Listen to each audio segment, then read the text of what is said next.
মনে রাখতে হবে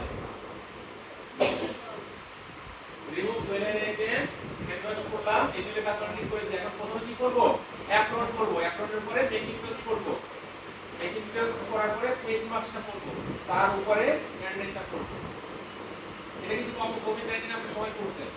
তারপরে সর্বশেষ হ্যান্ড গ্লোভসটা পরবেন এবং খোলার সময় কোনটা করবেন, আপনার কি হয়ে গেছে, হ্যান্ড গ্লোভস পরা হয়ে গেছে না, হ্যান্ড গ্লোভস পরা শেষ, ইয়া ইনফেক্টেড হয়ে গেছে, খুলতে হবে না, প্রথমে হ্যান্ড গ্লোভসটা করবেন।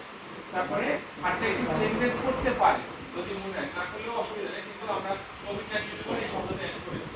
হ্যান্ড স্যানিটাইজ করা মানে আরো একটু সতর্কতা অবলম্বন করা। সিনিয়রটা পরিবারের সঙ্গে সবার শুরুতে জুয়েলারিটা তুলে ধরতে হবে। তারপরে হ্যান্ড ওয়াশ করা হবে, তারপরে অ্যাড করতে হবে, তারপরে মেকিং করতে হবে।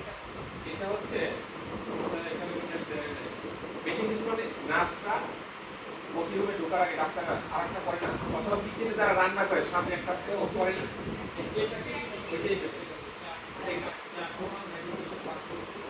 অ্যাপ্রনটা সবসময় আমরা করি, মেকিং টোস্টটা সবসময় করি না, মেকিং টোস্টের উপরে রাবার টাইপের থাকে, রেক্সিন দিয়ে তৈরি করা হয়।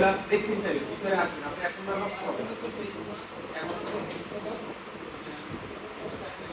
বুঝছেন না ম্যাডাম, স্যারেরা বুঝছেন না পিছন থেকে, যদি অ্যাপ্রনটা যাতে সুরক্ষিত থাকে, আর মেকিং টোস্ট হচ্ছে রেক্সিন টাইপের প্রোটেকশন দেওয়া থাকে, ভিতরে পানি বা ফ্লুইড কিছু আসবে না। তারপরে আমরা যখন ইনফেক্টেড হয়ে গেছে, হ্যান্ড গ্লোভসটা খুলতে হবে না, হ্যান্ড গ্লোভসটা খুললাম, খোলার প্রসিডিউর করা প্রসিডিউর আমি এখন দেখাবো। হ্যান্ড স্যানিটাইজ করে নিলেন একটু সুবিধার জন্য, তারপরে আবার উপর থেকে খুললেন, কারণ উপরেরটা ছাড়া নিচেরটা আগে খোলা যাবে না।